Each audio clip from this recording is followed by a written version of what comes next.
दुनिया के हर कोने में भटकती आत्माओं के बारे में बताया जाता है। कई लोगों ने इसको महसूस किया है तो कई लोगों ने खुद देखने का दावा भी किया है। भूत बनकर भटकती इन आत्माओं के अस्तित्व में कितनी सच्चाई है, इसके बारे में लोगों की अलग अलग राय है। फिलहाल भूत होना या ना होना हमेशा से एक सवाल रहा है। टेक्नोलॉजी के इस युग में हमने भूतों के अस्तित्व को हमेशा नकारा है, लेकिन कई लोग हैं जिन्होंने इस डर का अनुभव किया है। सच्चाई ये है कि कई ऐसी जगह है जहाँ भूत प्रेत को लेकर बातें होती रही है। ऐसी जगह तो सैकड़ों की संख्या में है, परंतु यहाँ हम आपको दुनिया की 3 ऐसी जगहों के बारे में बताएंगे जिसे देखकर ही आपके रोंगटे खड़े हो जाएंगे।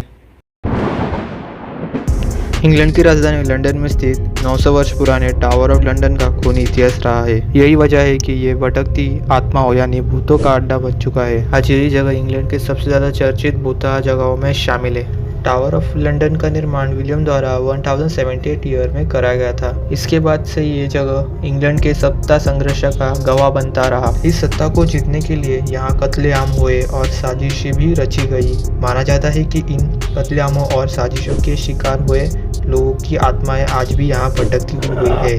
टावर ऑफ लंदन में भूतों को लेके जाने का एक लंबा सिलसिला रहा है। इन भूतों में से सबसे अधिक चर्चित भूत एनी बॉलिन का था, जो सम्राट हेनरी अष्टम की पत्नी थी। वर्ष 1536 में एलिन बॉलिन का सिर काटकर धड़ से अलग कर दिया गया था। कहा जाता है कि बिना सिर का उनका भूत आए दिन टावर के कॉरिडोर या फिर जहां उनकी हत्या हुई थी वहां देखा जाता है। एक सफ़ेद औरत को बार बार देखे जाने का दावा किया जाता है, जो खिड़की पर खड़ी हो रहती है और हाथ में बच्चे को लेकर लहराती रहती है।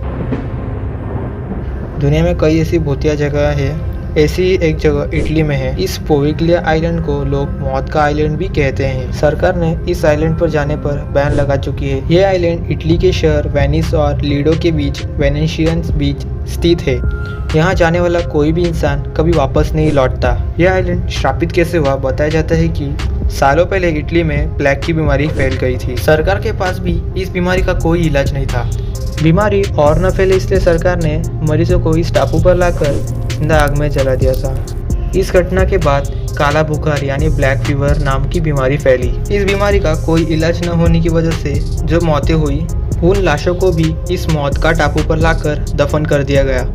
इन घटनाओं के बाद इस टापू के आसपास के लोगों को इस टापू पर अजीबोगरीब आवाज़ें और आत्माओं के होने का आभास हुआ और इस टापू पर लोगों ने जाना बंद कर दिया।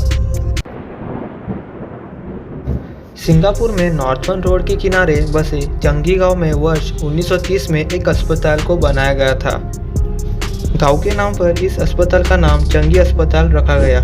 शुरू के कई वर्षों तक यह अस्पताल आम अस्पतालों की तरह काम करता था, बट दूसरे विश्व युद्ध के दौरान इस इलाके पर जापान का कब्जा होने के बाद इसे मिलिट्री अस्पताल में तब्दील कर दिया गया। तब युद्ध के दौरान हजारों की संख्या में घायल जापानी सैनिकों को यहाँ लाया जाने लगा। हालांकि डॉक्टर, नर्स और अन्य सुविधाओं की कमी के चलते गंभीर से घायल अधिकांश सैनिकों की मौतें होने लगी और भारी संख्या में हो रही मौतों से अस्पताल भयंकर बीमारी की चपेट में आ गया। अस्पताल में फैले इस बीमारी का शिकार सैनिकों के साथ साथ डॉक्टर, नर्स होने लगे। विश्व युद्ध की समाप्ति होते होते यह अस्पताल भी वीरान होने लगा और आसपास के लोग वहां जाने से डरने लगे। अस्पताल खंडर में तब्दील हो गया। आसपास के लोग कहते हैं कि उस समय से लेकर आज तक उन सैनिकों, डॉक्टरों और नर्सों की भटकती आत्माओं को अस्पताल के आसपास साफ महसूस किया जाता है।